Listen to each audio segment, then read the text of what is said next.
Investir éthique. Je vais te parler de ce sujet qui a très peu été abordé sur YouTube, voire quasiment jamais. Je t'invite pour ça à rester jusqu'à la fin de la vidéo, tu vas voir, ça va t'intéresser. La semaine dernière, j'étais en soirée avec des amis et l'un d'eux m'a posé une question très intéressante.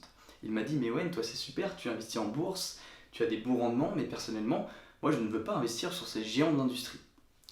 Il m'a dit qu'il préférerait investir sur des petites entreprises afin de les soutenir ou des entreprises qui agiraient pour l'écologie.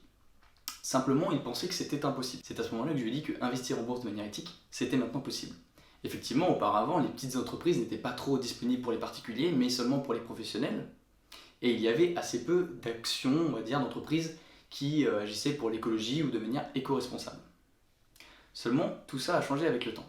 Premièrement, maintenant la plupart des banques proposent le PEA-PME.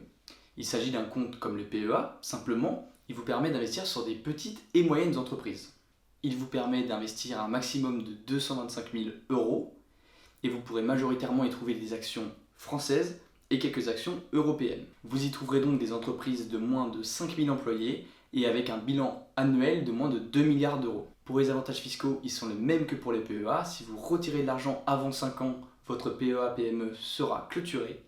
Seulement si vous attendez 5 ans sans faire de retrait, alors vous serez exonéré des 12,8% d'imposition.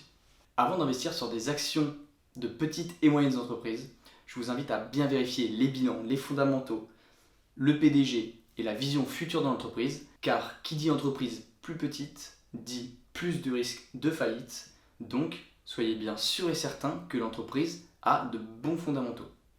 Attaquons maintenant le vif du sujet. Sûrement ce pourquoi tu as cliqué sur cette vidéo, à savoir investir éthique, écologique ou éco-responsable. On peut dorénavant trouver ces actions sur le PEA ou le compte titre. Certains sites internet répertorient même les actions selon leur niveau d'éthique, leurs émissions en carbone, etc. Il y a même un label qui a été créé, le label ISR, qui correspond à l'investissement socialement responsable et qui est donné à certaines entreprises.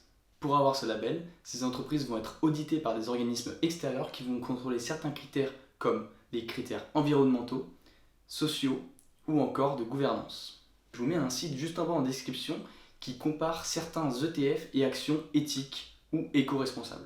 Alors cependant, pensez à ne pas totalement faire confiance ni au site ni à ce label, puisque en me renseignant et en regardant sur ce site, notamment dans les ETF, je me suis rendu compte que certains ETF, par exemple en alimentation, contenaient du McDonald's ou du Nestlé. A priori, je pense qu'en termes d'éthique, il y a mieux que ces entreprises. Je vous ai mis juste en dessous en description une liste avec des ETF que j'ai personnellement trouvés qui, eux, sont éco-responsables, plus éthiques, avec des ETF par exemple Monde, low carbone aussi, et des ETF d'énergie verte. Donc vous allez pouvoir trouver tout ça. J'ai vérifié les entreprises, effectivement, donc elles sont beaucoup plus éthiques que certains des ETF que j'ai pu trouver sur le site que je vous ai mis aussi en description. Et donc là, on a des actions qui sont beaucoup plus fiables et des ETF qui, sur le long terme, sont à tendance haussière. Surtout, n'oublie pas de bien te renseigner sur le contenu de ces fonds, sur leurs frais et leurs performances passées, ainsi que leurs prévisions futures. Merci d'avoir regardé cette vidéo jusqu'au bout. Pense à t'abonner et à laisser un like, ça permet de soutenir ma chaîne. Et la semaine prochaine, on se retrouve pour une vidéo un petit peu spéciale où je vais te présenter mon portefeuille 2021 et on va acheter ensemble 5 actions.